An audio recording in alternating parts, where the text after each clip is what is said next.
Shalom, shalom, mes frères et sœurs. Donc, nous allons lire la parole du Seigneur. Donc, prenons avec moi Ésaïe 43, 25. Donc, nous allons lire la parole du Seigneur. C'est moi qui efface tes transgressions pour l'amour de moi, et je ne me souviendrai plus de tes péchés. Continuons, mes frères et sœurs. Nous allons prendre 1 Jean 1, 9. Si nous confessons nos péchés, il est fidèle et juste pour nous les pardonner et pour nous purifier de toute iniquité. Continuons, nous allons prendre 2 Samuel 11, 27. Quand le deuil fut passé, David l'envoya chercher et la recueillit dans sa maison. Elle devint sa femme et lui enfanta un fils, ce que David avait fait déplut à l'Éternel. Continuons, nous allons prenons Nombre 32, 23.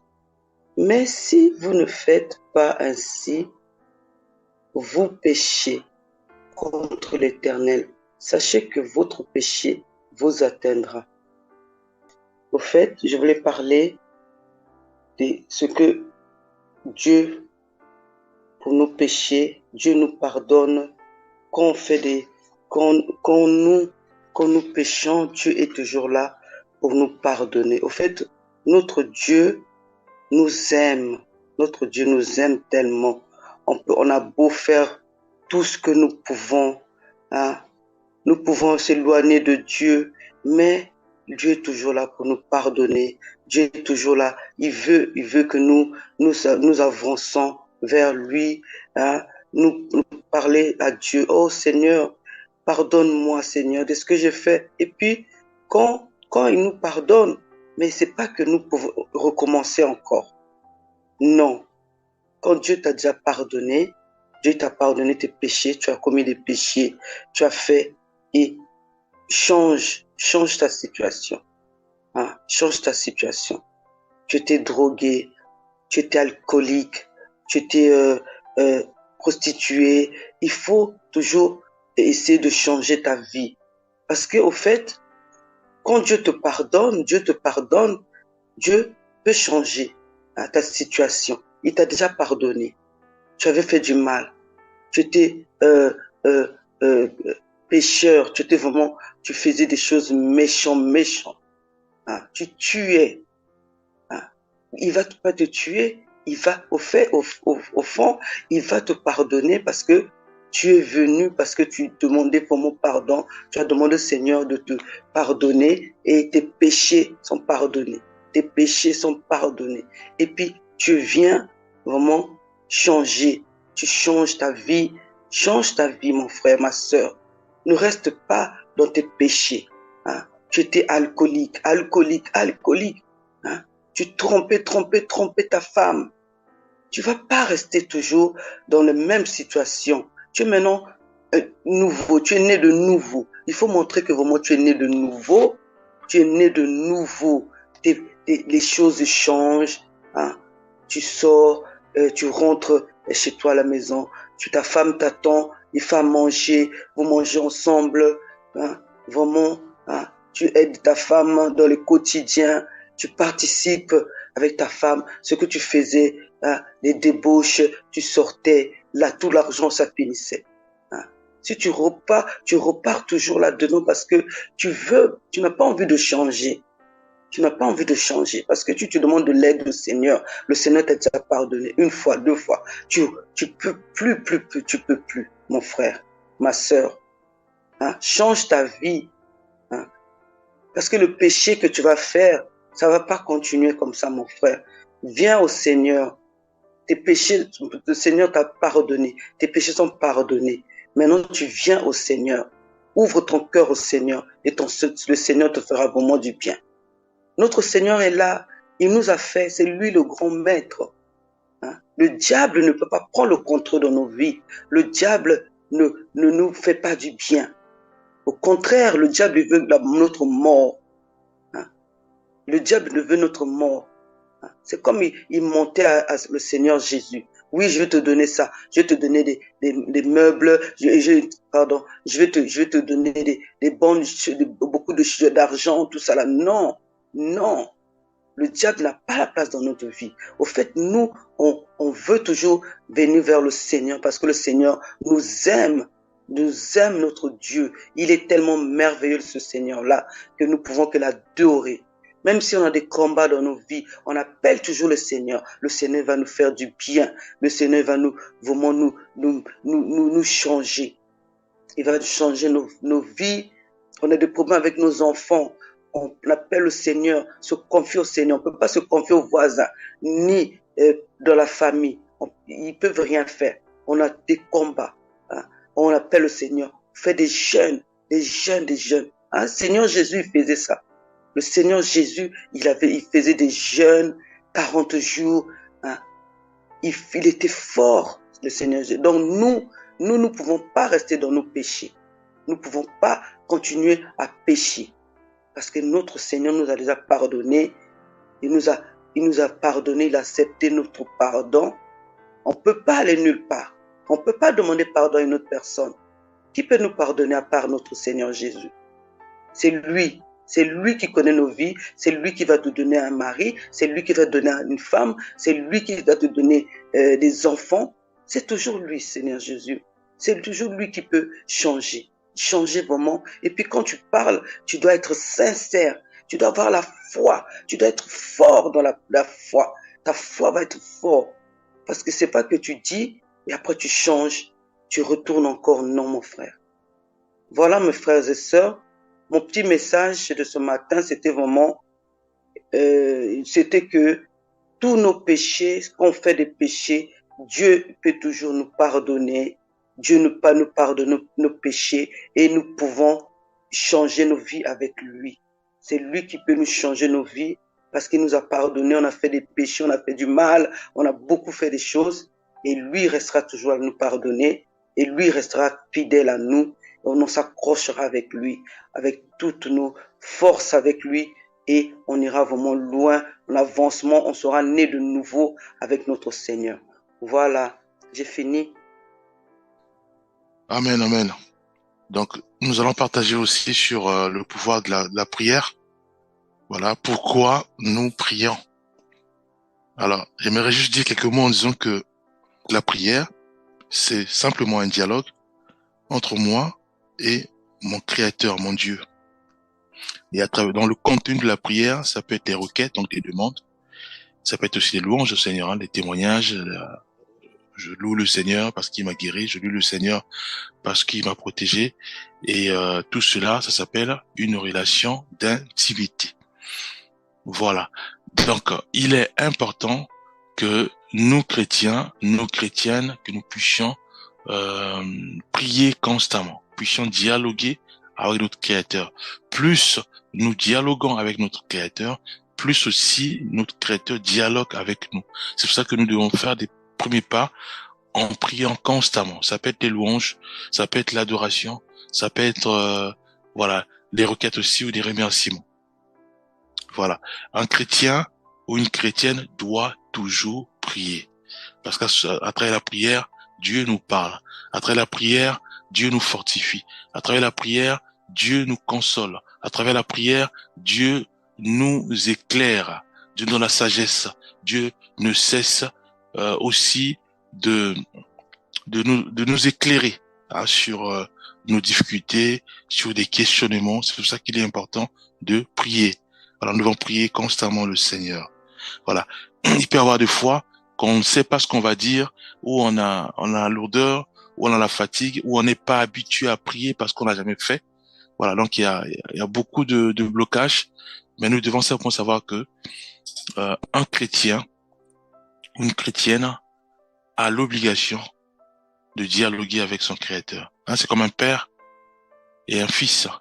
Donc c'est obligé qu'il y ait dialogue entre un père et un fils, entre une mère et un fils, ou un père ou une mère entre entre leurs enfants. Voilà, donc c'est toujours important de prier. C'est pareil pour un chrétien. Nous devons prier constamment, nous devons dialoguer avec notre Créateur, et à ce moment-là, nous recevons les grâces de sa part, nous recevons euh, l'éclaircissement, nous recevons aussi même les inspirations pour notre vie. Voilà. Prenez un verset que tout le monde connaît, donc c'est Matthieu 7, verset 7 jusqu'à 8. Je vais lire. Il est écrit: demandez et l'on vous donnera. Cherchez et vous trouverez. Frappez et l'on vous ouvrira. Car quiconque demande reçoit. Celui qui cherche trouve. Et l'on ouvre à celui qui frappe. Voyez-vous?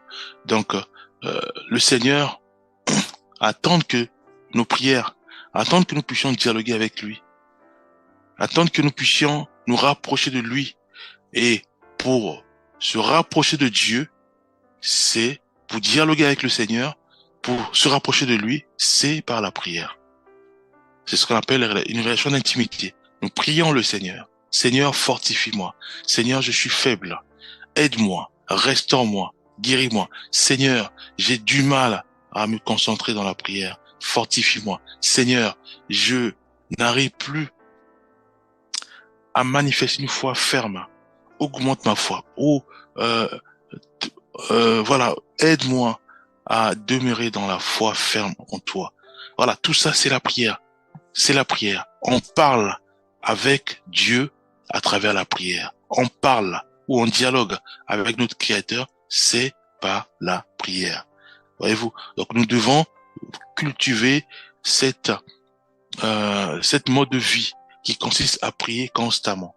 Il peut y avoir des fois, on peut tomber, soit dans le péché, on peut succomber. Voilà, n'oublions pas que Dieu aime le pécheur, mais Dieu n'aime pas le péché. Alors, est-ce que ça fait de nous des hommes ou des sœurs que nous devons maintenant aimer vivre dans le péché? Non. Voyez-vous, puisque Dieu pardonne et Dieu veut que nous puissions nous détourner du péché pour suivre lui. On ne peut pas constamment vivre dans le péché. C'est pas bon. Hein, c'est comme un enfant, on lui pardonne, mais il refait les mêmes bêtises. On lui pardonne, il refait les mêmes bêtises. Voyez-vous, certes, je suis un père ou certes, je suis une mère, je vais toujours pardonner mon fils ou ma fille, mais je vais toujours quand même lui dire que non, mais ce que tu fais, c'est pas bon parce que je t'ai déjà pardonné sur ce même péché. Maintenant, il est important maintenant que toi, tu puisses maintenant faire plus d'efforts en sens où, en demandant l'aide à moi, ton père ou à ta mère, de manière à ce que nous puissions t'aider à ne plus retomber sur les mêmes bêtises. Voyez-vous? Donc, Dieu attend de nous que nous puissions nous rapprocher de lui en lui demandant l'aide afin qu'il puisse nous aider à ne plus retomber sur les mêmes bêtises ou sur les mêmes péchés. Dieu attend de nous que nous puissions crier vers lui afin qu'il puisse nous aider de sorte que nous puissions plus retomber sur les mêmes péchés. Cela se passe dans la prière. Voyons-nous. Donc, si je tombe, ça sert à rien d'avoir peur. Ça sert à rien de dire, voilà, je veux prier, mais Dieu va entendre ma prière. Prie. Dis, Seigneur, je reconnais que je suis dans la boue. Je reconnais que je suis dans la saleté. Je reconnais, j'ai succombé. Mais je veux absolument sortir de la boue. Je veux absolument sortir et de ne plus revenir dans la boue, de ne plus revenir dans le péché. Aide-moi, secours-moi, guide-moi, donne-moi la sagesse pour me détourner de ce péché. Dieu, il verra notre sincérité, notre cœur, et à ce moment-là, il va se manifester puissamment dans nos vies parce qu'il est amour. Il va nous aider à ne plus retomber sur le même péché mignon. Ça peut être la colère, ça peut être la haine, ça peut être l'envie, ça peut être beaucoup de choses. Voyez-vous? Mais cela passe d'abord par la prière. Nous devons prier. Nous devons parler à notre Dieu constamment. Ça peut être dans notre cœur, dans notre tête, dans nos pensées. Ça peut aussi être de façon audible, à travers nos voix, notre bouche. Nous devons crier vers le Seigneur. S'il y a personne, bien sûr, dans nos chambres, on se ferme, on prie le Seigneur. Voyez-vous, ça peut être, on est dans une salle de classe ou au travail, il y a du monde. À ce moment-là, je prie dans mon cœur. Seigneur, manifeste ta miséricorde. Car je sais que toi, tu vois le cœur. Je sais que tu entends ma prière. Fais-moi grâce de marcher dans l'intégrité. Que ce que je vais dire soit uniquement pour fortifier, pour consoler, pour attiser la paix, pour s'aimer la joie, pour s'aimer l'amour. Voyez-vous, c'est dans la prière. Seigneur, quand j'ouvre ma bouche, permets à ce que cette sœur ne soit pas soit en colère, ne me juge pas, ne me dise pas en disant que voilà, mais vous les chrétiens, je croyais que vous étiez saints, mais comment se fait-il que tu viens encore m'aborder, tu viens encore me parler d'autres choses, toi qui es par exemple marié, ça s'appelle adultère, voilà, voyez-vous, donc nous devons prier, Seigneur, contiens-moi, enlève à moi ces impulsions d'adultère, de l'impureté. Mais fais-moi grâce, que quand je vais ouvrir ma bouche, ce soit uniquement pour fortifier la sœur, pour fortifier le frère, de sorte que cette sœur puisse aussi te connaître, puisse aussi connaître ton amour, et non mes impulsions. Voyez-vous, donc c'est pour ça tout se passe dans la prière. Je suis faible dans ma façon de parler, faible dans ma façon de réfléchir, parce que je pense tout le temps à tout ce qui est impur, tout ce qui est impudique. Qu'est-ce que je fais dans la prière? Seigneur, relève-moi, fortifie-moi, fais-moi grâce d'être fort. Fais-moi grâce de manifester la sainteté, de manifester la pureté, de manifester la crainte de ton nom. Dans la prière, Dieu, il répond aux prières. Et à ce moment-là, il nous fortifie. Face à un frère, on succombe pas. Face à une sœur, on succombe pas. Mais on donne la parole de Dieu pour consoler, pour fortifier. Voyez-vous, mes bien-aimés, tout se passe dans la prière. Ça sert à rien de dire que non, je suis toujours faible. Je connais pas parler. Quand je dis des mots, c'est des gros mots. Voilà, nous avons les clés maintenant. Nous savons maintenant que tout se passe par la prière. C'est à travers la prière que Dieu nous fortifie. Dieu nous rend meilleurs, nous rend forts, nous donne la force de dominer sur notre langue, de dominer sur notre faiblesse, de dominer sur nos regards, de dominer sur notre vie. Cela passe par la prière, bien-aimés. Nous allons lire quelques versets. Nous allons lire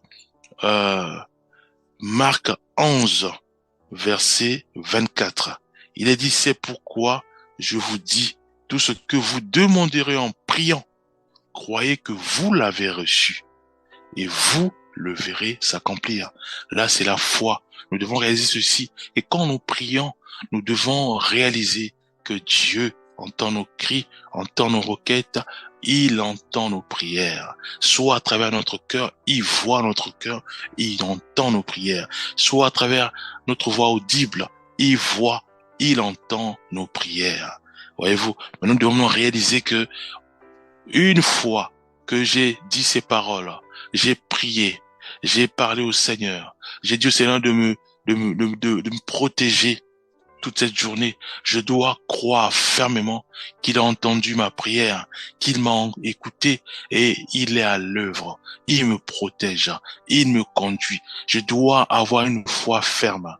Voyez-vous? Alors, si on me bouscule dans la rue, je dis, mais faut pas dire que non, voilà, j'ai prié, Dieu n'a pas entendu ma prière. Non, s'il entend ta prière. Maintenant, soit il te fait passer par une formation. Il faut savoir si tu es consistant. Il peut te faire passer par, il sait que tu es faible. Soit en regardant, si tu es une sœur, en regardant un frère, ou si tu es une sœur, ou un frère, si tu es faible devant une sœur, il te fait passer pour voir est-ce que réellement tu appliques sa parole. Est-ce que réellement tu es devenu consistant. Est-ce que réellement tu crie à lui dans le cœur afin qu'il te secours face à l'adultère, face au péché, face à la pornographie, face, voilà, à la prostitution. Il y a beaucoup de choses. Dieu te fait passer, soit par des bouquins pour voir si réellement tu peux refuter, expulser les tentations du diable. Voilà, nous devons prier, bien-aimés. La prière nous rend forts. La prière nous fortifie. La prière nous connecte au Seigneur. Une relation d'intimité. Le Seigneur nous fortifie puissamment, puisque il voit comment parfois nous tombons tout le temps. Nous nous relevons, nous tombons. Nous nous relevons, nous tombons dans le même péché. Nous nous relevons, nous repartons dans le monde, nous tombons. Et le Seigneur, il attend que nous crions vers lui, parce qu'il respecte le libre arbitre. Il veut que ce soit nous, notre volonté, parce que nous avons le choix. Il nous laisse le choix, parce qu'il respecte le libre arbitre, bien aimé. Mais nous devons réaliser ceci, que par nous-mêmes, nous ne pouvons rien faire. C'est dans la prière, c'est Dieu seul qui nous fortifie, qui nous fait sortir dans le péché, dans la masturbation, dans la haine, dans la colère, dans l'impureté, dans l'adultère, dans la fornication. Seul Dieu, à travers la prière, bien aimé. Cultivons cette mode de vie de la prière. La prière rend fort, très très très fort, un chrétien et une chrétienne. La prière nous rend fort. Nous devons prier constamment. En priant, il y a une relation d'intimité de deux sens. Le sens où nous envoyons nos requêtes, il y a aussi ce sens de retour où Dieu nous fortifie. Seigneur, je succombe, fortifie-moi. Seigneur, j'ai fait une bêtise au travail. Rends-moi fort, aide-moi à ne plus refaire, mais permets à ce que vraiment tout se passe bien au travail. Dieu nous fortifie. Et on repart au travail, tout est mis en ordre, parce qu'il est là, il agit, il entend et il repart nos requêtes. La prière rend fort un chrétien et une chrétienne. Nous devons l'utiliser au maximum. Quand nous pensons, nous devons dire Seigneur, contrôle mes pensées. Avant de dormir, Seigneur, protège-moi. Avant de sortir, Seigneur, guide mes pas, ma bouche, mes yeux. Avant même de manger, Seigneur, sanctifie ce que je veux manger, afin que ce que je veux manger ne puisse pas m'apporter la maladie. Frères, sœurs, nous devons prier constamment, bien-aimés. Jésus-Christ priait constamment. Et des fois, il priait toute la nuit. Il priait constamment. Avant de sortir pour aller évangéliser, il priait, bien-aimés. Avant de sortir, nous devons prier. Si c'est pour évangéliser, nous devons prier. Dieu fortifie. Dieu aplane les chemins. Dieu nous rend forts, bien-aimés. Voyons-nous, prenons aussi un autre verset, Philippiens 4, versets 6 à 7, où il est dit, ne vous inquiétez de rien, mais en toute chose, faites connaître vos besoins à Dieu par des prières et des supplications avec des actions de grâce. Et la paix de Dieu, qui surpasse toute intelligence, gardera vos cœurs et vos pensées en Jésus-Christ. Voyez-vous, Luc 18, versets 1 à 8. Jésus-Christ, dans ce verset, nous fait comprendre que il est important de prier constamment. Il est important de prier constamment, à l'image de la veuve où elle venait constamment embêter le roi pour que le roi puisse faire justice. Et constamment, il insistait. Constamment, il insistait. Seigneur, je suis faible. Agis puissamment. Seigneur, je suis faible. Manifeste ta miséricorde. Parle-moi. Guide-moi. Donne-moi la sagesse. Fais-moi grâce de me relever davantage. D'être puissamment éclairé, fortifié par toi. Voyez-vous, bien-aimés, nous devons prier. Jacques 5, verset 16, il est dit, confessez donc vos péchés les uns aux autres et priez les uns pour les autres afin que vous soyez guéris. La prière fervente du juste a une grande efficacité. Alors nous devons parvenir à la justice de Dieu. C'est-à-dire que vivre selon la justice, parler selon la justice, respecter la justice de Dieu, qui consiste simplement à lire la parole de Dieu et à mettre cela en pratique. À ce moment-là, quand nous allons élever nos prières, Dieu entend, puisqu'il voit en nous la pureté, il voit en nous la sainteté, il voit en nous la sanctification, frère. Nous devons demeurer en Christ. Nous devons respirer la parole. Nous devons exprimer nos prières pures vers le Seigneur. Pour cela, pour que la prière soit pure devant le Seigneur, il est important que nous puissions respirer la parole. C'est-à-dire que lire la parole de Dieu, mettre en pratique au quotidien de notre vie. À ce moment-là, quand nous prions, la prière, elle est pure. Un parfum de bonne odeur devant le Seigneur, bien-aimé. En priant, Dieu exauce rapidement parce que il voit en notre cœur il voit la pureté, il voit l'obéissance à la parole de Dieu, il voit la sainteté, il voit la sanctification. Voilà, nous bien-aimés, nous devons, frères et sœurs, réaliser que un chrétien, une chrétienne, sa force, c'est par la prière. C'est Dieu qui nous donne la force, Dieu donne les pouvoirs, Dieu donne l'onction, Dieu nous équipe. C'est quand nous crions vers lui, et cela passe par la prière. Seigneur, je connais pas prier. Fortifie-moi, aide-moi à prier. Dieu va nous expliquer, va nous fortifier. Il va commencer à nous parler en disant que la prière, c'est juste un dialogue entre toi et comme toi et ton Père.